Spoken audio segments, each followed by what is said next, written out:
ইসলাম মুআদ্দাস summary কিরাম, এদিকে হযরত আলী রাদিয়াল্লাহু তাআলা আনহু তিনি বাবা খাতুনে জান্নাতের হাতখানা দেখেছে, হাতে যেন বাবা ফোঁসা পড়ে গেছে। এদিকে আলী রাদিয়াল্লাহু তাআলা আনহু তিনি বলতেছে, বলো গো আমার বিবি খাতুনে জান্নাত, তবে শোনো গো শোনো, তোমার কাছে একটাই আবেদন করব। বলে কি আবেদন?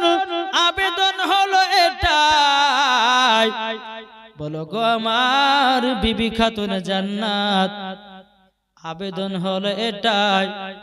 বলে কি আবেদন? বলে তোমার হাতে তো ফোঁসা পড়ে গেছে, জলদি করে হাতটা আমার কাছে আগায়া দিও। আগায়া দেওয়ার পরে বেরাদার হযরত আলী রাদিয়াল্লাহু তাআলা আনহু তিনি আপনার হাতটাকে নিয়ে একটু হাতে চুমা দিয়ে দিলেন। জোরে বলেন সুবহানাল্লাহ। হযরত আলী বলতেছে, বলো গো বিবি খাতুনে জান্নাত, তবে শোনো না, তোমার আব্বা জানের কাছে একটা গোলাম নিয়ে এসো, আর নিয়ে আসার পরে তোমাকে আর কাজ করতে হবে না, তোমার কাজে আরাম মিলবে।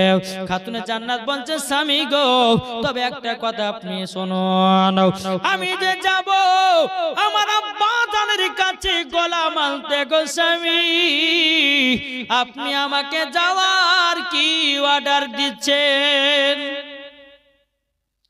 হযরত আলী রাদিয়াল্লাহু তাআলা আনহু তিনি বলছে, স্বামী গো, বিবি গো, যাও, তোমাকে আমি ছুটি দিয়ে দিলাম। জোরে বলুন সুবহানাল্লাহ।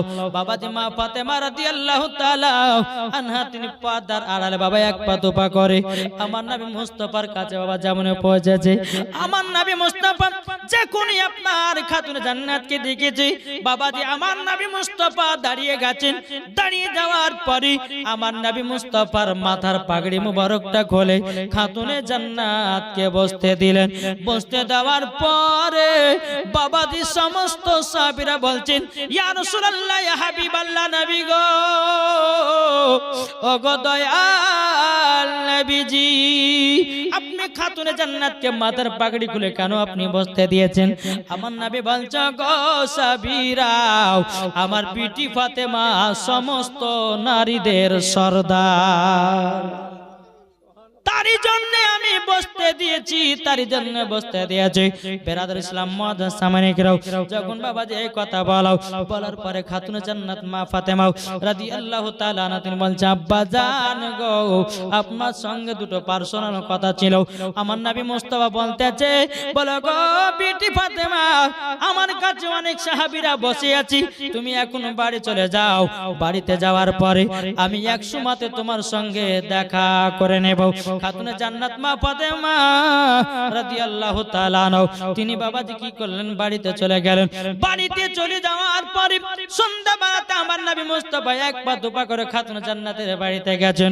এদিকে মা ফাতেমা রাদিয়াল্লাহু তাআলা আনহা তিনি দেখতেছেন আমার আব্বা জান আসতেছে।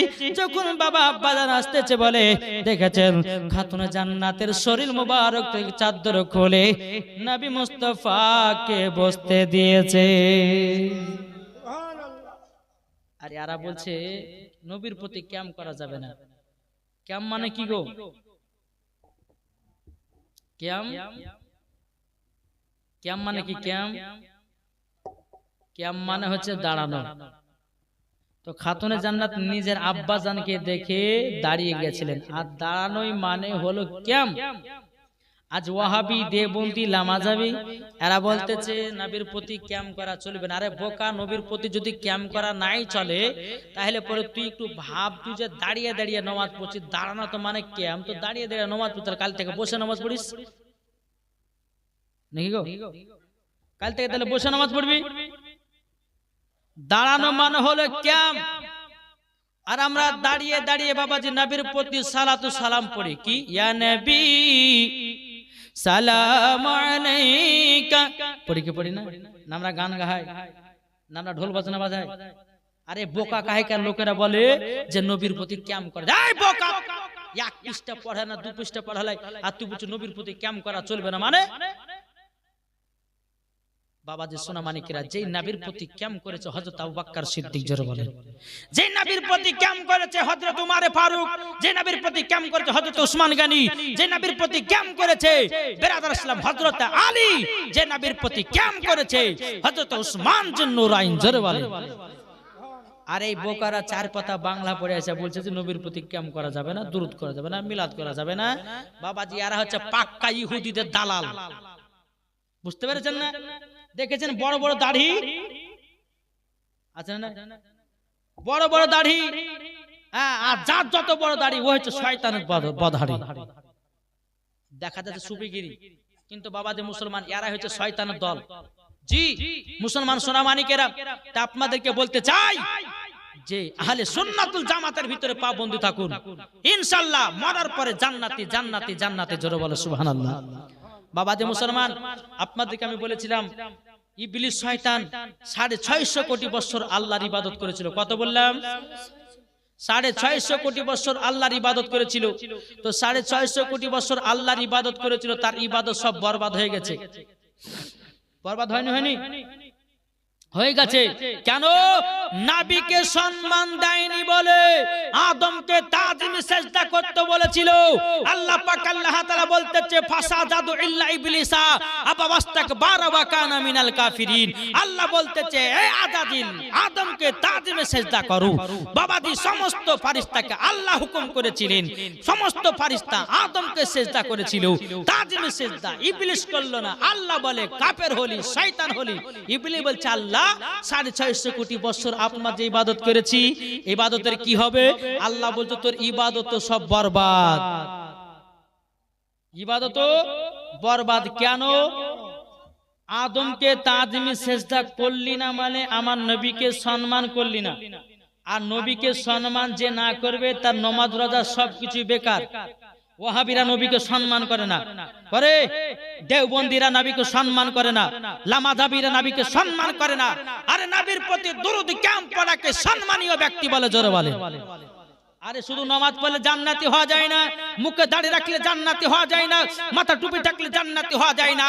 বাবাজি মুসলমান সোনা মানিকেরা, এই দেখেন বেরাদার, আপনাদেরকে বলতে চাই, এই দেখেন কিছুদিন আগে ডিসেম্বর মাসের আপনার 1 তারিখে জলসা করতে গেছিলাম আপনার গঙ্গারামপুরে।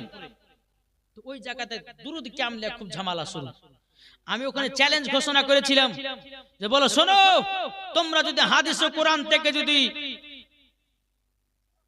ক্যাম্প পড়াকে, দেওবন্দির ওয়াহাবিরা বলছে ক্যাম্প করাকে যদি দেখাতে পারো তো তাদের জন্য বাহাসে বসবো। আমি বাবাজি চ্যালেঞ্জটাকে তার মানলাম, বলে শোনো তুমি যদি দেখাতে পারো, আমি এবার বলছি তুমি যদি দেখাতে পারো যে নবীর প্রতি দুরূদ পড়া যাবে না, ক্যাম্প করা চলবে না, ফাতিহা করা যাবে না, মিলাদ করা যাবে না, চল্লিশা করা যাবে না, কুল খতম করা যাবে না, যদি তুমি একলা বলতে পারো, যদি দেখাতে পারো, নাই তোমাকে 1 লাখ টাকা আমি পুরস্কার দেব। যদি পারো, বাপের বেটা বাপ যদি হও, চ্যালেঞ্জ গ্রহণ করো আর স্টেজের উপর আসো আর তোমার দলিল থেকে দেখাও যে নবীর প্রতি দুরূদ ক্যাম্প করা যাবে কি যাবে না। ওয়াহাবিটা এতগুলি কিতাব বাঁধালিয়ে স্টেজের উপর উঠে গেছে বাবা, ওয়াহাবিটা স্টেজের উপর চলে এসেছে বাবা। তো আসার পরে বাবাজি বলছে মৌলভী সাহেব আমি দেখাবো, 1 লাখ টাকা আছে তো? বলছে হ্যাঁ আছে। দেখান আপনি। তো আর কিতাবগুলো খুলে খুলে বাবাজি দেখাচ্ছে। বাবাজি মুসলমান সব কিতাব হচ্ছে আশরাফ আলী থানভীর কিতাব। কার কিতাব বললাম? মানে দেওবন্দীদের লিডার এই আশরাফ আলী থানভীর কিতাব নিয়ে এসেছে। নিয়ে আসার পরে বলতেছে, বলে দেখো নবীর প্রতি দুরূদ পড়া চলবে না। এই দেখো বুখারীতে দেখা যায় সব জাল বুখারী, জাল মুসলিম শরীফ। এই ওয়াহাবী দেওবন্দীরা এরা জাল ছাড়া কিছু পড়ে না, বুঝলেন না? ওয়াহাবী দেওবন্দী এরা জাল ছাড়া কিছু আসল হাদিস ওরা ধরেই পায় না কিতাব। আরে আসল হাদিস যদি বুখারী পড়তে হয় তো মাদ্রাসা 12 বছর ধরে পড়োগা, তারপর তুমি আসল বুখারী ধরে পাবা। আলিফের মানে যদি ধরা যায় আর আব্বার ক্ষমতা হবে না, আর পেটে যদি লাথি মারা যায় ওই ভাইয়ের মানে বলতে পারবে না। আবার মৌলবীদের সঙ্গে বাবা চ্যালেঞ্জ ঘোষণা করে। আসুন বেরাদার ইসলাম মুআজ্জাজ সামানী কিরাম, হাদিস শরীফের মধ্যে এটা আছে যে কোন বাদ মাযহাব যদি মারা যায় তার জানাজাও পড়া চলবে না, বুঝেছেন না? কোন বাদ মাযহাব যদি মারা যায় বাবাতে মুসলমান তার সঙ্গে মুসাফা করা, সালাম করা একবারে সুন্নিদের কঠোর কি যে না জায়েজ হারাম, এটা বুখারী শরীফের হাদিস, তিরমিজি শরীফের হাদিস। কি লেখা আছে? বদ মাযহাব কাদেরকে বলে জানা আছে কিছু? এটা বুঝেন, বুঝেন বাপ, বুঝেন। জীবনী বলবো আপনাদেরকে, মা খালা চিন্তা করবেন না, জীবনী বলবো, একটু আমাদের ঈমান আকীদাকে তাজা করতে হবে। তো ওয়াহাবি দেওবন্দিরা বাবাজি মুসলমান, এরা বাবাজি সঠিক হাদিস পড়ে না, আর বাবাজি এরা ধুড়ে ধুড়েও পায় না। ওই আশরাফ আলী থানভীর কিতাব পড়ে, আর বিরাদর ইসলাম মুআদ্দাস সামানিক রাম, ওরা জাল হাদিস আর জাল কিতাবকে তুলে নিয়েছে মানুষের সামনে পেশ করে বাবাজি। তাই বিরাদর ইসলাম আসল জান্নাতি দল হচ্ছে সুন্নি মুসলমান। সুন্নি মুসলমান, এই সুন্নি মুসলমানের দলে তোমরা যোগ করো, মরার পরে জান্নাতি হবে। জোরে বলে সুবহানাল্লাহ। বাবাজি মুসলমান, যাই হোক, আল্লাহ পাক আল্লাহ তাআলা আমাদের সকলকে নবী মুস্তাফার আশিক, নবী মুস্তাফার প্রেমিক যেন বানিয়ে নেয়। জোরে বলুন আল্লাহুম্মা আমিন। বিরাদর ইসলাম, ওই যে একটা ইউটিউবের মধ্যে ভাইরাল বক্তা হয়েছে বাবাজি, তার নামকরণ করছি না, মানে নাম করলে মানে উজু ভেঙে যাবে, বুঝতে পারলেন না? নাম করলে তার উজু ভেঙে যাবে। কেন? যে এই ব্যক্তি বলেছে যে রোজার মাসে বলছে রোজার 3 মিনিট, মানে আজানের 3 মিনিট আগে যদি কেউ ইফতার করে সে নাকি 100 নেকি পাবে, আর আজানের সময়তে কেউ যদি ইফতার করে তো সে নাকি 10 নেকি পাবে। জুতার বাড়ি পিটার দরকার আছে না নাই? যে আজানের 3 মিনিট পরে যদি আপনার ইফতার করে ওর রোজা হবে? ওর কথা শুনে তো সারা দিন শোকা থাকাই হলো। তো বাবাজি মুসলমান, তারপরে এই বক্তা বলেছে যে মহিলাদের মেন্সের অবস্থাতে কোরআন শরীফ পড়া চলবে। বলছে এই বক্তা বলেছে মহিলাদের মেন্সের অবস্থাতে কোরআন শরীফ ধরে পড়তে পারবে। তারপরে বলেছে কালো কাকের গোশত খাওয়া যায়, কেঁচা খাওয়া যায়, ঝিনুক খাওয়া যায়, ওকে ধরে নিয়ে এসে কেঁচা খাওয়াতে হবে নাকি বলছেন? বাবাজি মুসলমান সোনা মানিকের এই বক্তার ওয়াজ শুনবেন না, আর এই বক্তার ওয়াজ শুনবে যে মরার পরে জাহান্নামে যাবে সে। তাই মা জননী, ওয়াজ যদি শুনতে হয় সুন্নি আলেমদের ওয়াজ শুনো, ঈমান আকীদার ওয়াজ শুনো, মরার পরে তুমি জান্নাতি হবে। জোরে বলেন। এখন দেখা যাচ্ছে বাবাজি, আমি যে লালবাগে থাকি না, তো লালবাগে বাবাজি ওখানে শব্দ শিয়া দল, বুঝলেন? শিয়া, শিয়া মানে কি জানেন? ওই শিয়ারা মহরম পালন করে, বুক কাটে, তারপর জারি গাহাই, তারপর আগুনের উপর দিয়ে হাঁটে। এটা আমাদের সুন্নিদের ভিতরে নয়, ওটা শিয়ার ভিতরে। আমি যখন ছোট অবস্থা ছিলাম তো আমাদের বাবাজি ছোট অবস্থা আমি দেখেছি, আমার বাপ চাচারা ওই অনেকজন বাবা জারি গাহাই তো, আর ব্লেড দিয়ে বুক কাটতো। আমি তখন যদি জানি তখন ঝাঁটা বাড়ি পিটতাম আমি। জি, এটা সুন্নিদের ভিতরে বুক কাটাকাটি চলে না, এটা শিয়ারা করে। আর সুন্নিরা মুহররম মাসে 2টা নফল রোজা করে, কোরআন তেলাওয়াত করে, খিচুড়ি রান্না করে, আপনার কিনা ফাতিহা মিলাদ করে, জালসা করে।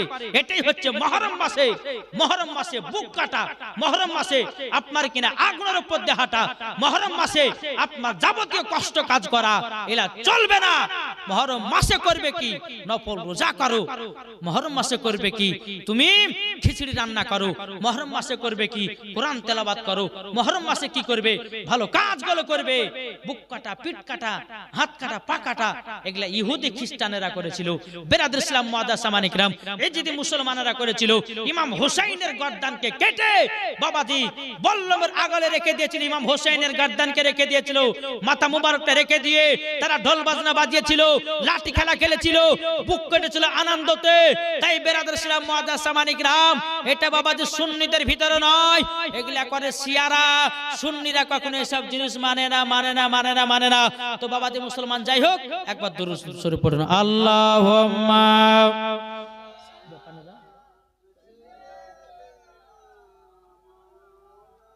মাওলানা মুহাম্মদ ওয়া আলা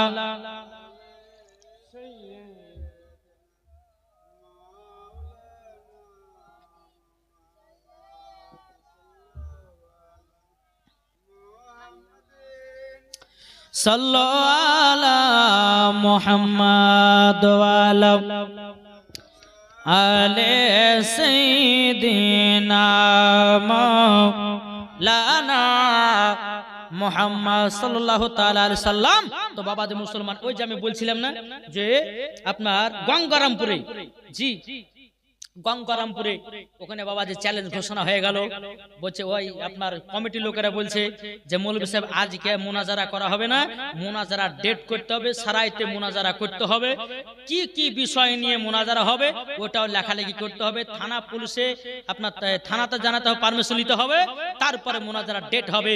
তো ওই ওয়াহাবি মৌলভীটা বলছে 1 লাখ টাকা দিবেন, তো আর টাকার দিকে লোভ বিশাল। বুঝলেন না? ও টাকার দিকে লোক, আমি হ্যাঁ 1 লাখ টাকা দেবো, আর তুমি যদি হারো তোমাকেও 1 লাখ টাকা দিতে হবে, আর তুমি যদি হেরে যাও তা আমাদের সুন্নি গ্রহণ করতে হবে। আমি বললাম আমি যদি হেরে যাই তো আমি ওহাবিতে যাব, ডাইরেক্ট বলেছি। তো বাবাজি মুসলমান ডেট করা হলো ডিসেম্বর মাসের 31 তারিখে। হ্যাঁ, তারপর আমাদের বাঙালির সমস্ত মুফতিগণকে আমি ফোন করলাম, মুনাজিরা আহলে সুন্নাত মুফতি মাওলানা মোহাম্মদ জুবাইর হোসেন সাহেবকে। তারপরে বাবাজি এখন ভাইরাল বক্তা বেরাদ ইসলাম আমার হুজুর মুফতি জুবাইর হোসেন সাহেব। তারপরে বাবাজি আরেকজন ভাইরাল বক্তা মুনাজিরা আহলে সুন্নাত মুফতি মাওলানা মোহাম্মদ জাহাঙ্গীর আলম রিজভী সাহেব। তারপরে বেরাদ ইসলাম মালদাহাতে বেরাদ ইসলাম মুফতি মাওলানা মোহাম্মদ আমজাদ হোসেন সিমদানি সাহেব, তারপর আবুল কালাম আজাদ সাহেব। এই সব বক্তাদের সবকে ফোন করলাম যে একটা মুনাজারা ডেট করতে হবে, যত খরচা হবে আমি টাকা দিব। বুঝলেন না? আমি টাকা দিব। তো ঠিক আছে চলো। তো বেরাসলাম ওয়াহাবি টাকা ফোন করছি, তো ওয়াহাবি আর ফোন তুলে না, ওয়াহাবি ফোন তুলছে না। আপনি চ্যালেঞ্জ ঘোষণা করেছেন ডিসেম্বর মাসের 31 তারিখে আমরা যাব, আর যদি না থাকো তাহলে বুঝতে পারবো যে তোমার ভাড়ে তেল আছে না নাই। তো বাবাজি মুসলমান ডিসেম্বর মাসের 29 আপনার 28 তারিখে, ডিসেম্বর মাসের 28 তারিখে ফোন করে বলছে মৌলভী সাহেব মুনাজারা হবে না। বলে কেন? বলছে যে আমার বিটির অসুস্থ হয়েছে, হসপিটাল ভর্তি করেছে। এখন ওই গ্রামের একজন বাবা যে আমার মসজিদ এখন যাকে বাবা নাইবে ইমাম রাখাছে নুরজামান বলে একজন মাওলানা, তাকে আমি বললাম যে এই তোমার বাড়ির ওখানে এলাকাতে খোঁজ লাগাও যে তার বিটির কিছু হয়েছে কিনা। মানে কিছু হয়নি, ঘুরে বেড়ে চামদা। এখন ভয় জ্বালাতে বাবাজি বলছে মুনাজারা করবেন। আমরা জানি সুন্নিরা সবসময় মুনাজারা করতে রাজি আছে, কিন্তু ওয়াহাবি দেববন্ধুরা জীবনে কোনদিন আসেনি, আর কিয়ামত পর্যন্ত আসতে পারবে না। আসবে কি করে? এরা তো সব জাল হাদিস পড়ে। তো বাবাজি মুসলমান যাই হোক, আল্লাহ পাক আল্লাহ তাআলা আমাদের সকলকে সুন্নিয়াতের কাম করা তৌফিক দান করে। জোরে বলো আল্লাহুম্মা আমিন, আল্লাহুম্মা আমিন। একবার দুরূদ শরীফ পড়ুন, আল্লাহুম্মা মাওলানা মুহাম্মাদ আলা সাইয়্যিদিনা মাওলানা মুহাম্মদ সাল্লাল্লাহু তাআলা আলাইহি ওয়াসাল্লাম। বেরাদার ইসলাম মুআদ্দান সামানি কিরাম, চলুন বেরাদার আগে যাই। বেরাদার ইসলাম মুআদ্দান সামানি কিরাম, এদিকে বেরাদার খাতুনে জান্নাত মা ফাতেমা রাদিয়াল্লাহু তাআলা আনহা বেরাদার ইসলাম আল্লাহর কাছে দোয়া করতে চাল লাগো। আমার আব্বা জান তো আমার কাছে এসেছে, আমার আব্বা জানকে কি বলবো? আমার নবী বলছে বেটি ফাতেমা তবে শুনো গো, ও গো বেটি ফাতেমা তুমি আমার কাছে গেছিলে কেন মা বলো না? খাতুনে জান্নাত বলছে আব্বা গো আমার হাতের তাইলার দিকে তাকানো। যখন বাবা হাতের তালাটা মা ফাতেমা নবী মুস্তাফাকে দেখিয়েছেন, বাবা হাতে যেন বাবা মোটা মোটা ভুসা পড়ে গেছে। আমার নবী বলছে বলে বেটি ফাতেমা গো, বলে বেটি ফাতেমা তোমার জাতা ঘুরাইয়া ঘুরে হাতে ভুসা পড়ে গেছে। আমার খাতুনে জান্নাত বলছে আব্বা গো, ও গো আব্বা জান আপনার কাছে একটা আবেদন করব। ও গো আব্বা জান, ও গো আব্বা জান আপনি আমাকে একটা গোলাম দেন। জোরে বলেন সুবহানাল্লাহ। আমার নবী বলতেছে বেটি ফাতেমা গোলাম নিয়ে কি হবে মা বলো না? এদিকে বেরাদার ইসলাম মুআদ্দাস সামানি কিরাম, খাতুনে জান্নাত বলছে আব্বা গো যদি আপনি একটা গোলাম দেন, ও আব্বা জান আপনি যদি একটা গোলাম দেন আমার কাজে আরাম মিলবে, আমার কাজে আরাম মিলবে। যখন বাবাজি কথা বলার পরে আমার নবী মুস্তাফা বলছে বেটি ফাতেমা, ও বেটি ফাতেমা তবে শুনো গো শোনো, তোমার কাছে একটাই আবেদন করব। বলে কি বেটি গো গোলাম দেওয়া হবে না? ও গো বেটি এখন তোমাকে যদি গোলাম দিয়ে দে প্রত্যেকটা বাপেদেরকে একবারে জামাইকে গোলাম দেওয়া জরুরি হয়ে যাবে। বেটি গো তোমাকে গোলাম দেওয়া হবে না, তবে বেটি আমি তোমাকে একটা তসবিহ বলবো, সেই তসবিহটার নাম হলো ফাতেমা তসবিহ। ওই তসবিহটা যদি সব সময় তুমি পড়তে পারো, আমল যদি করতে পারো, আল্লাহর পাক আল্লাহ তাআলার ফেরেশতারাও জানো তোমার কাজে সহযোগিতা করবে। বাবাজি মুসলমান ভাইরাও, এদিকে আমার খাতুনে জান্নাত বলছে আব্বা জান, ও গো আব্বা জান, ও আব্বা আব্বাজান আপনার কাছে একটা আবেদন করব গো আব্বাজান, তাইলে আমাকে তাসবিহটা একটু বলায়া দিন। ও মা খালা গো, আপনাদেরকে বলতে যা 5 ওয়াক্ত নামাজের ভিতরে এই ফাতেমায়ে তাসবিহটা আপনারা আমল করবেন। মা আল্লাহ বলছে যে মহিলারা 5 ওয়াক্ত নামাজের ভিতরে এই ফাতেমায়ে তাসবিহ আমল করবে, আল্লাহ কারেন্টের মতো দোয়া কবুল করে নেবে। জোরে বলেন সুবহানাল্লাহ।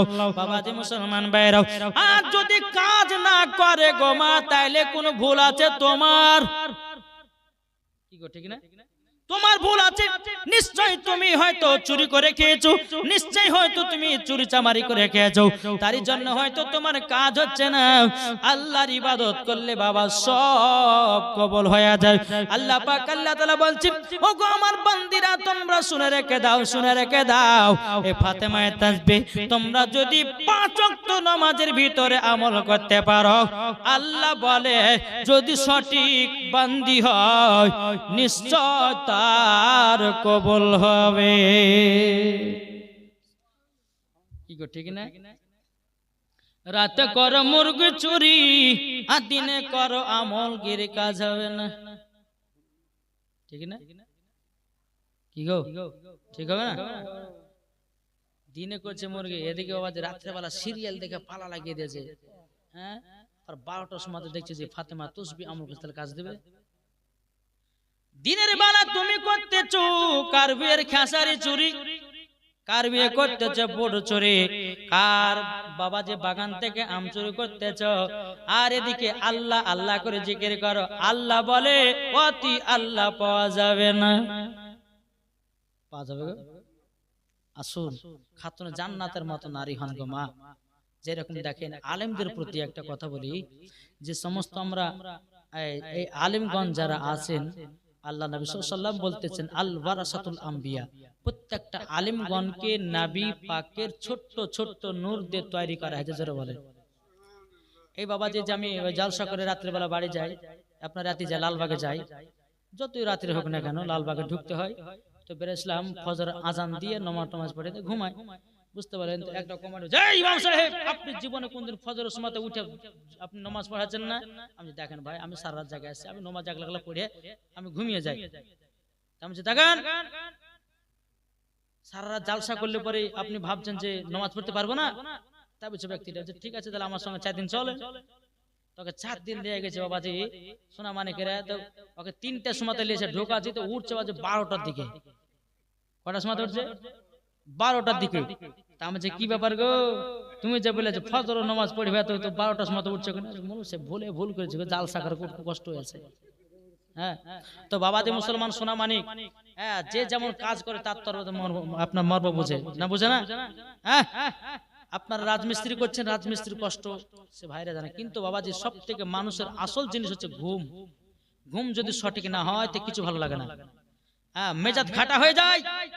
তাই বেরাদার ইসলাম মুআদ্দাস সামানিকেরা আসুন, আপনাদের কাছে একটা কথা আমি বলতে চাই, জানাতে চাই যে আলেমদের প্রতি মোহাব্বত করুন, ভালোবাসা করুন। কেননা আমার নবী মুস্তাফা বলেছে একজন আলেম যদি সারা রাত্রি যদি বিছানায় ঘুমায় আর একজন সাধারণ পাবলিক যদি সারা রাত আল্লাহর ইবাদত করে, তো ওই ইবাদত করনে ওয়ালা থেকে আলেমের ঘুম পাড়ার দাম বেশি আছে। এটা জোর হবে না? ধর একজন আনপাবলিক, ভালো করে কথাটা বোঝেন আর উল্টা পাল্টা যে বুঝান না। একজন আলেম বিছানা সারা রাত ঘুম মানে লেখা করেছেন, পড়াশোনা করেছেন, জীবনে জালসা হেনতেন করছেন, সারা রাত্রি ঘুমিয়ে আছেন। ঘুমানোর পর একটা আনপাবলিক যদি সারা রাত্রি যদি আল্লাহর ইবাদত করে, তো ওই আনপাবলিকের ইবাদতের থেকে আলেমের ঘুমটা সব থেকে দামি হবে। এটা জোর হবে না? হাদিস শরীফের মধ্যে এটা এসেছে যে আলেম যখন লেখে, একজন আল্লাহর রাস্তায় যে শহীদ হয়ে যায়, এই শহীদের রক্ত থেকে একজন আলেমের হাতের লেখার দাম বেশি। জোর বলেন। তো বাবাজি সোনা মানিকেরা তাই বলে যে বাবাজি এবার কোন আলেমেরা যদি বাবা নামাজ না পড়ে তাকে তো হিসাব দিতে হবে। আলেম বলে কি লাশ সাহেব নাকি? হ্যাঁ, হিসাব লাগবে সবাইকে। আমি যদি নামাজ না পড়তে আমাকে হিসাব দিতে হবে কবরে। বেরাদার ইসলাম মুআদ্দাস সামানিকরাম, কিন্তু বেরাদার আসুন, তাই আপনাদেরকে বলতে চাই আলেমদেরকে মোহাব্বত করুন, আলেমদেরকে ভালোবাসুন, ইনশাআল্লাহ দেখবেন মরার পরে জান্নাতি হবেন। বেরাদার ইসলাম যাই হোক, তাই খাতুনে জান্নাত বলছে আব্বাজান আমাকে ফাতেমায়ে তাসবিহটা বলে দেন। জোরে বলেন সুবহানাল্লাহ। ফাতেমা তাসবিহ যখন বলছে বেটি গো 5 ওয়াক্ত নামাজে তুমি এই ফাতেমার তাসবিহটা আমল করবা, আপনারা শুনতে রাজি আছেন কি? মনে রাখবেন আলহামদুলিল্লাহ হলো 33 বার, কি বললাম? আলহামদুলিল্লাহ 33 বার, সুবহানাল্লাহ 33 বার, আল্লাহু আকবার 34 বার, মোট হলো বাবা 100 বার। আমার নবী বলছে ও আমার বিটি ফাতেমা, তুমি 5 ওয়াক্ত নামাজের ভিতরে যদি ফাতেমার তাসবিহ যদি 100 বার করে পড়তে পারো, আল্লাহর কাছে দোয়া করবা, আল্লাহ তোমার কাজে সহযোগিতা করবে এবং কি না আল্লাহ তোমার দোয়াও কবুল করবে। জোরে বলেন সুবহানাল্লাহ। ওগো সোনা মানিকেরা, ও মা কানা শুনেছেন মা রাতের বেলায় মা জননীরা, আপনাদেরকে একটা কথা বলতে চাই, বেরাদের ছিলাম মুআদ্দাস মানিকেরা, ও মা কালে একটু মনে রাখবেন গো মা, কি বললাম ফাতেমার তাসবিহ, কি গো ফাতেমার তাসবিহ কি বললাম? আলহামদুলিল্লাহ 33 বার, সুবহানাল্লাহ 33 বার, আল্লাহু আকবার হলো 34 বার। মনে আছে তো? মাথা সেভ করে ঢুকেলেন মা। আলহামদুলিল্লাহ 33 বার, সুবহানাল্লাহ 33 বার, আল্লাহু আকবার হলো 34 বার, মোট বাবাজি 100 বার।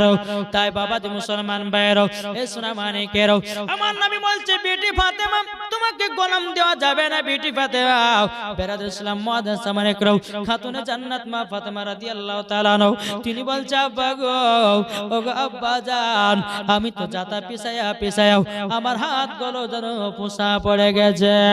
আমার নবী মুস্তাফা একটু থুতু মুবারক নিলেন, নেওয়ার পরে বাবা খাতুনে জান্নাতের হাতে বাবা যে আপনার মা খায়া দিল, আল্লাহর কি কুদরত, অটোমেটিক বাবা ভালো হয়ে গেল।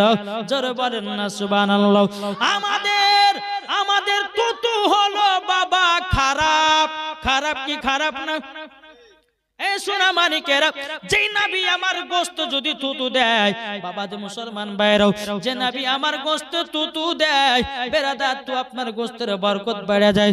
আমার নবী মুস্তাফা আটাতে আপনার থুতু দেয়, বাবা যে আটার বরকত হয়ে যায়।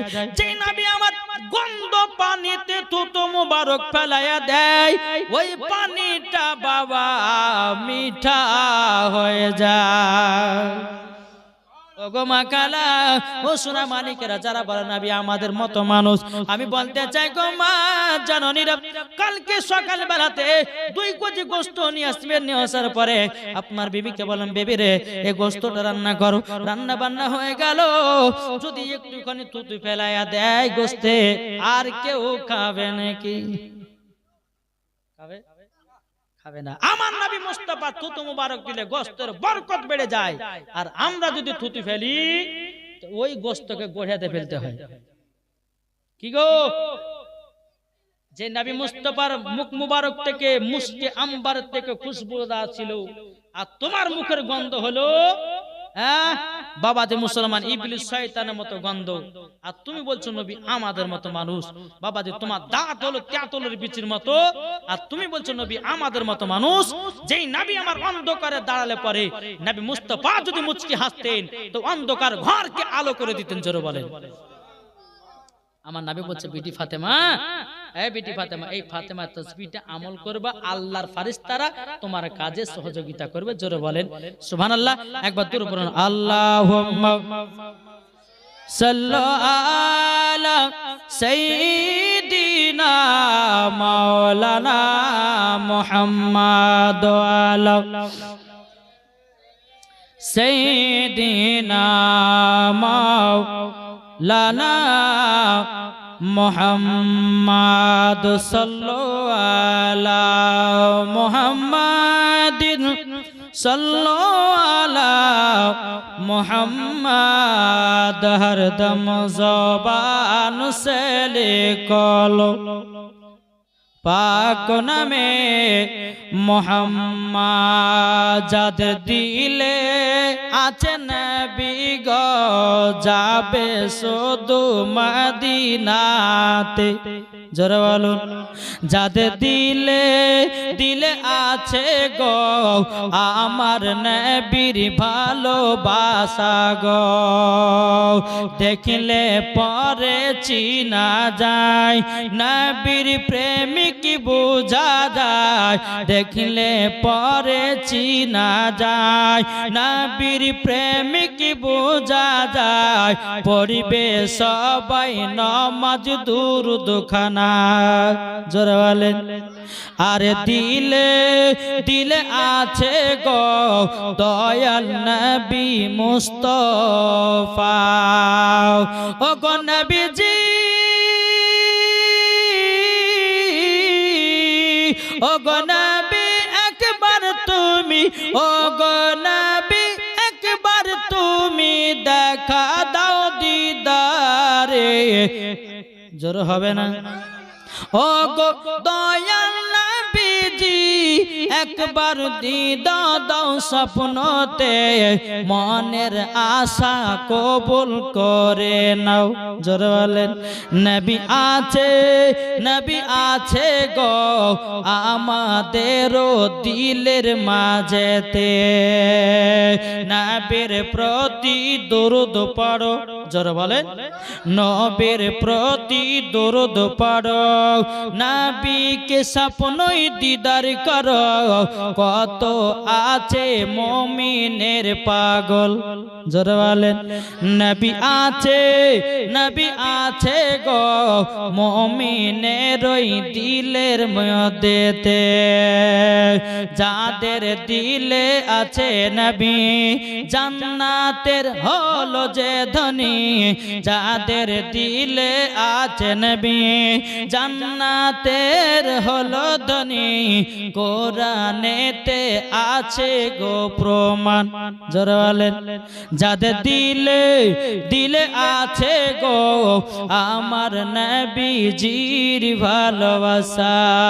বাবাজি মুসলমান ভাইরাও শোনা মানে কেরাও, খাতুনে জান্নাত মা ফাতেমা রাদিয়াল্লাহু তাআলা আনহা, বাবাজি হযরত আলী রাদিয়াল্লাহু তাআলা আনহু, তিনি আপনার কিনা বাড়ি থেকে আসলে আপনার বাজার থেকে আসলেন, মদিনার বাজার থেকে আসার পর বলছো গো স্বামী গো, ও গো স্বামী আমার আপনার কাছে একটা আবেদন করতে চাই। ও স্বামী গো, আমার আব্বা জান আমার বাড়িতে এসেছিল, আসার পরে ও গো আমার স্বামী গো আব্বা জান বলেছে গোলাম নয় ফাতেমায়ে তাসবিহ আমল করো, আল্লাহর ফেরেশতারা সহযোগিতা করবি।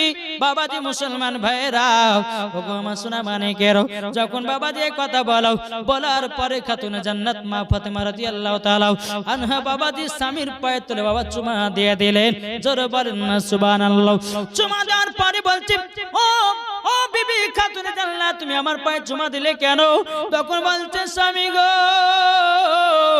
আমার আব্বা জান বলেছে স্বামীর পায়ে তোলে হলো স্ত্রীদের জান্নাত, স্বামীর পায়ে তলা হলো স্ত্রীদের জান্নাত। আমি বলতে চাই ও গো মা জননী গো মা খালারাও, স্বামীকে দুঃখ কষ্ট দিবেন না। আপনাদেরকে বলতে চাই রে ভাইরা, তোমরা বিবিকে কষ্ট দুঃখ দিবে না। বেরাদুল ইসলাম মুআদ্দাস সামানি কিরাম, আল্লাহ পাক আল্লাহ তাআলা বলছো গো আমার বান্দা বান্দিরাও, তোমরা যদি নবীকে মোহাব্বত করে নিতে পারো, তোমরা যদি নবীকে ভালোবেসে নিতে পারো, মরার পরে জান্নাতি। আসুন বাবাজি শোনা মানিকেরা, এইরকম ভাবে হযরত আলী রাদিয়াল্লাহু তাআলা আনহু এবং মা ফাতেমা রাদিয়াল্লাহু তাআলা আনহার সঙ্গে মোহাব্বত ভালোবাসা চলতে আছে। জোরে বলেন সুবহানাল্লাহ। বেরাদার মুআজ্জাজ সামানিকরাম, একদিন বেরাদার খাতুনে জান্নাত বলছে স্বামী গো, ও স্বামী আমার বাপের বাড়ি যাব, আমার আব্বার কাছে যাব, আমি আব্বার বাড়িতে গিয়া প্রায় 4 থেকে 5 দিন থাকবো। হযরত আলী রাদিয়াল্লাহু তাআলা আনহু তিনি বলতেছে এ বিবি খাতুনে জান্নাত গো, তুমি যখন বলতেছো যাব, তাহলে যাও, তোমাকে আমি 5 দিনের জন্য ছুটি দিলাম, জলদি করে যাও। বেরাদুল ইসলাম মুআদ্দাস সামানিকরাও, যখন বাবা জলদি করে আপনার খাতুনে জান্নাত মা ফাতেমা রাদিয়াল্লাহু তাআলা আনহা বাবাজি স্বামীর কাছে হুকুম নিয়ে অর্ডার নিয়ে এক পা দুপা করে যখন আমার নবী মুস্তাফার কাছে আসলেন, আমার নবী মুস্তাফাকে দেখার পরে খাতুনে জান্নাত দুই চোখের পানি ঝরায়া কান্না করতে লেগেছে। ওগো আমার আব্বা জান গো, ওগো আব্বা জান, আপনার কাছে একটা আবেদন করতে চাই গো আব্বা জান। ও আব্বা জান, আব্বা জান, আপনার কাছে একটা আবেদন করতে চাই গো আব্বা। আপনাকে আমি দেখতে পাচ্ছি না বলে আমার জানো মনটা খারাপ করে। আমার নবী বলছে, বিটি ফাতেমা গো, কদিনকার জন্য এসেছো মা? আমার নবী তো গায়বের সংবাদদাতা নবী জানেন, তবুও খাতুন জান্নাতকে বলছে, ও বিটি ফাতেমা, কদিনকার জন্য স্বামীর কাছে ছুটি নিয়ে এসেছো? তোমার স্বামীকে তো ভুলে এসেছো মা? খাতুন জান্নাত বলছে, আব্বা গো, আমি স্বামীর হুকুম ছাড়া এক পাও চলি না। জোরে বলেন সুবহানাল্লাহ। এখনকার মা বোনেরা যদি আপনারা কোন স্বামীতে বলে বিবিরে ঘর থেকে বাড়াবি না, তাইলে বলবে জগো স্বামী আমার, থাকো তোমার বাড়ি, চললাম বাপের বাড়ি, তোমার মতো স্বামীর ভাত খাবো না, কিন্তু বাজারে ঘোরাও ছাড়বো না। কি গো, ঠিক না? বাবা যে মুসলমান ভাইরা, সোনা মানিকেরাও, ও মা জননীরা শুনেছেন, মা রাতের বেলায় মা জননীরা, ও গো মা খালাও, এদিকে খাতুনে জান্নাত মা ফাতেমা রাদিয়াল্লাহু তাআলা আনহা বলতে, আব্বা জান গো, আমি আসলাম 4 থেকে 5 দিনকার জন্য, আমার স্বামীর কাছে ছুটি নিয়ে এসেছি। বেরাদুল ইসলাম মুআদ্দাস সামানিকেরাও, খাতুনে জান্নাতকে বলে, বেটি ওই ঘরে তুমি থাকবা, আল্লাহর ইবাদত করবা। এদিকে ঘরে আপনার প্রবেশ করে যাও, প্রবেশ করার পরে এদিকে বেরাদুল ইসলাম মুআদ্দাস সামানিকেরাও, মা ফাতেমার কিছু বাবাজি ইহুদি নারী ছিল। বাবা কি নারী ছিল? শেষ করব, আর বেশি করব না। ইহুদি নারী ছিল। এই ঘটনাটা বলার পরে বাবা আমার বক্তব্য আপনার এতে ঘটাবো। বেরাদার ইসলাম মুআদ্দাস সামানিকেরাও, যখন বেরাদার খাতুনে জান্নাত মা ফাতেমা রাদিয়াল্লাহু তাআলা আনহার বাবা কিছু ইহুদি বান্ধবী ছিল, ইহুদি নারী গলা বলছে, চলো গো, আমরা দেখলাম খাতুনে জান্নাত তার শ্বশুর বাড়ি থেকে বাড়ি এসেছে, আমরা চলো খাতুনে জান্নাতকে দাওয়াত করব, আর দাওয়াত করে খাতুনে জান্নাতকে বাড়িতে ডেকে নিয়ে অপমান করব। যখন বাবা মুসলমান ভাইরাও, এ সোনা মানিকেরাও, অপমানের কথা যখন বাবা বলেছে, বলার পরে বেরাদার সমস্ত ইহুদি নারীরা খাতুনে জান্নাতের কাছে এসেছে। খাতুনে জান্নাত আমার বান্ধবী গো, তোমার জিয়াফত থাকলো, দাওয়াত থাকলো কাল সকাল বেলায় আমাদের বাড়িতে যাওয়া, কালকে আমার বিয়ে। ইহুদি নারীটা বলল খাতুনে জান্নাতকে, খাতুনে জান্নাত বলছে, বলো গো বোনেরা, আমি এইরকম ভাবে দাওয়াত কবুল করতে পারবো না, পারবো না। বলে কেন, কেন পারবা না? বাবা যে মুসলমান ভাইরাও, এ সূরা মানিকেরাও, খাতুনে জান্নাত মা ফাতেমা রাদিয়াল্লাহু তাআলা আনহা তিনি বলতেছে, বলে কেন পারবে না গো, কেন পারবে না? বাবা যে মুসলমান ভাইরা, সোনা মানিকেরাও, এদিকে বেরাদুল ইসলাম মুআদ্দাস সামানিকেরাও, মা ফাতেমা রাদিয়াল্লাহু তাআলা আনহা তিনি এক পা দুপা করে বাবাজি আমার নবী মুস্তাফার কাছে গেলেন। যাবার পরে বলছে, বলো গো আমার আব্বা জান, আমার কিছু নারী, আমার কিছু বান্ধবীরা এসেছে, আমার বান্ধবীরা আমাকে দাওয়াত করতে এসেছে, দাওয়াত করতে এসেছে, তবে এই দাওয়াতটা জানো আব্বা গো কবুল করব কি করব না? আমার নবী বলছে, গো বিটি ফাতেমা, জলদি করে যাও, দাওয়াত কবুল করে নাও। খাতুনে জান্নাত মা ফাতেমা রাদিয়াল্লাহু তাআলা আনহা তিনি বাবাজি এক পা দুপা করে বাবাজি আসলো, বলছে, বোনেরা যাও, আমি তোমার দাওয়াত কবুল করে নিলাম। সৃষ্টি সেরাও সবার আলা নবীজি আমার, জোরে বলেন, সৃষ্টি সেরাও সবার আলা নবীজি আমার, সৃষ্টি সেরাও সবার আলা নবীজি আমার, নবী নবী নবী নবী দাও না বারংবার, সৃষ্টি সেরাও সবার আলা নবীজি আমার। আরে মানুষ এলো গেল যত শত, আরে কে হবে হবে গো নবীর মতো মানুষ এলো গেল যত শত আরে কি হবে গো নবীর মতো সৃষ্টি সেরা সবার আলা নবীজি আমার সৃষ্টি সেরা সবার আলা নবীজি আমার জোরকান সুবহানাল্লাহ বাবাজি মুসলমান ভাইরা শোনা মানে গেরাও ইহুদি নারী গুলো আপনার চলে যায় যেতে যেতে যেতে যেতে বাবাজি শোনা মানে গেরাও ইহুদি নারী গুলো চলে যায় চলে যাওয়ার পরে খাতুন জান্নাত মা ফাতেমা রাদিয়াল্লাহু তাআলা আনহা বাবাজি আল্লাহর কাছে দোয়া করতে চাল্লাও ওগো রব্বুল আলামিন আমার বান্ধবীরা আমাকে দাওয়াত করতে দিয়ে গেছে দাওয়াত আমাকে দিয়ে গেছে কিন্তু আল্লাহ গো আমার বান্ধবীর বাড়িতে দাওয়াত খেতে যাব কিন্তু আমার বাড়িতে ভালো কাপড় নাই আল্লাহ গো আমাকে একটা জান্নাতি পোশাক দাও জোরে বলেন মা ফাতেমা রাদিয়াল্লাহু তাআলা আনহা সারা রাত আল্লাহর ইবাদত করলেন আল্লাহর ইবাদত করার পরে বলছে বলো গো আমার আল্লাহ আমি ইবাদত করেছি আল্লাহ জান্নাতি পোশাক দিও বাবাজি মুসলমান ভাইরা এ সোনা মানিকেরা যখন এই কথা বলো খাতুনে জান্নাত মা ফাতেমা রাদিয়াল্লাহু তাআলা আনহা ফজরের নামাজ আদায় করলেন আল্লাহ পাক আল্লাহ তাআলা বলছে গো আমার জিবরিল আমিন যাও জান্নাতি পোশাক নাও জান্নাতি পোশাক নিয়ে আমার নবী মুস্তাফাকে দাও আমার নবীজি খাতুনে জান্নাতকে দেবে হযরত জিবরিল আমিন বাবাজি জান্নাতি পোশাক আমার নবী মুস্তাফার হাতে দিলেন আমার নবী মুস্তাফা হাত মোবারক নিয়ে বাবাজি টুক টুক টুক টুক টুক টুক করে আপনার চলে যাচ্ছে খাতুনে জান্নাতের ঘরের দিকে তখন বেরাদার দরওয়াজা খটখট করে আওয়াজ দিল আব্বা জান কি ব্যাপার ফজরের সময়তে ও গো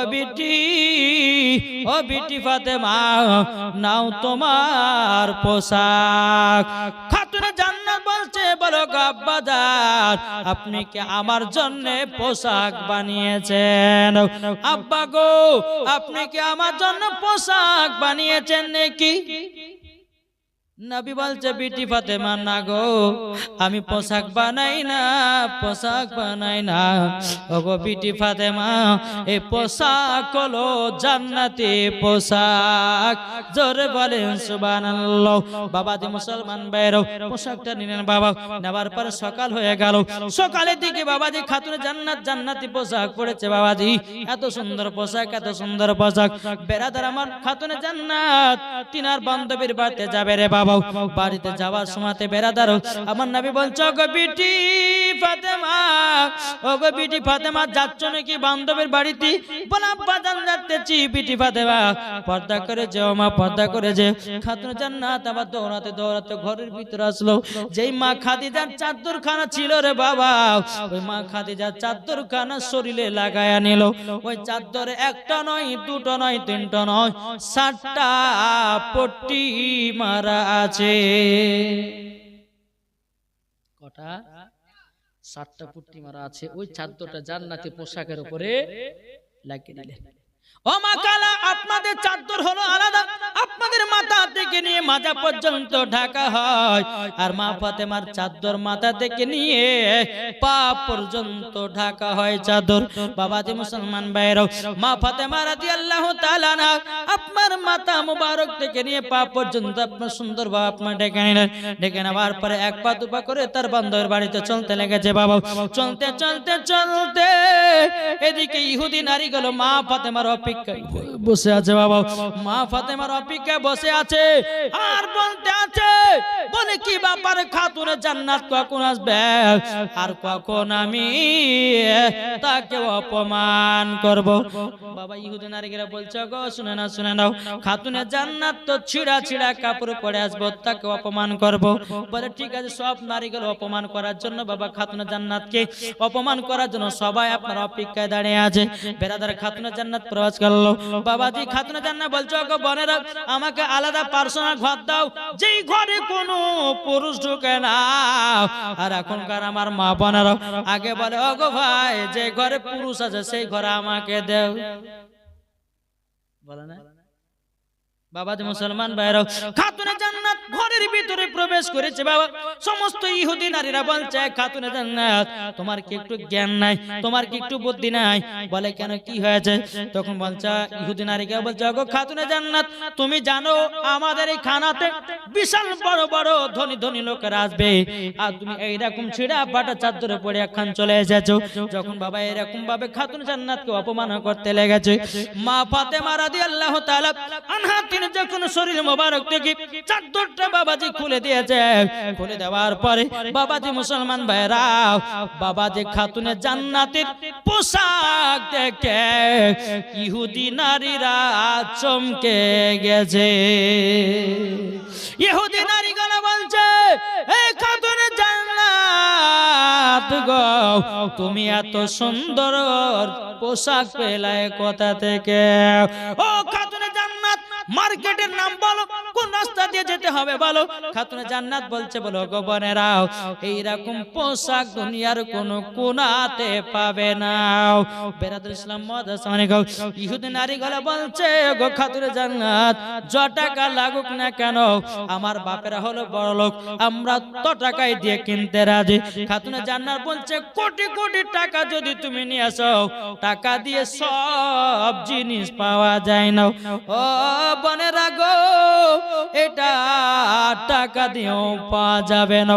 ইহুদি নারীগুলো বলছে গো খাতুনে জান্নাত তুমি যে পোশাকটা পরেছো বাপের জন্ম কোনোদিন দেখি নাই, প্রথম তোমার শরীরেই দেখতে আছে। এই খাতুনে জান্নাত বলো এই পোশাক পাওয়া যাবে কেমন করে? আমরাও নিতে চাই। খাতুনে জান্নাত বলছে বোনেরা তোমরা যদি এই পোশাক নিতে চাও তাইলে পরে আমার আব্বা জানের কলমা পড়তে হবে। যখন বাবা কথা বলো নারীগুলো বলছে ওগো খাতুনে জান্নাত, ওগো খাতুনে জান্নাত তবে শুনো গো শুনো তোমাকে একটা কথা আমি বলে দিই। বলে কি কথা? কথাটা হলো এটা ওগো খাতুনে জান্নাত একটু মার্কেটের নামটা একটু বলো না, কোন রাস্তা দিয়ে যেতে হবে একবার বলো। তখন বলছে গো আমার বান্ধবীরা শোনো তোমরা যদি এই পোশাক পেতে যাও এই পোশাকটা আমি নিয়েছি জান্নাতুল ফেরদাউস থেকে। জোরে বলেন সুবহানাল্লাহ। ইহুদি নারীগুলো বলছে গো খাতুনে জান্নাত কোন রাস্তা দিয়ে যেতে হবে? তখন তিনি বলতেছেন ইহদিনাস সিরাতাল মুস্তাকিম, ওই পথে যদি তোমরাও পথিক হতে পারো তোমরাও এরকম জান্নাতি পোশাক পাবা। জোরে বলেন না সুবহানাল্লাহ। বাবাজি মুসলমান ভাইরা সমস্ত নারীরা এক নয় দু নয়, বাবাজি মুসলমান ভাইরাও এক নয় দু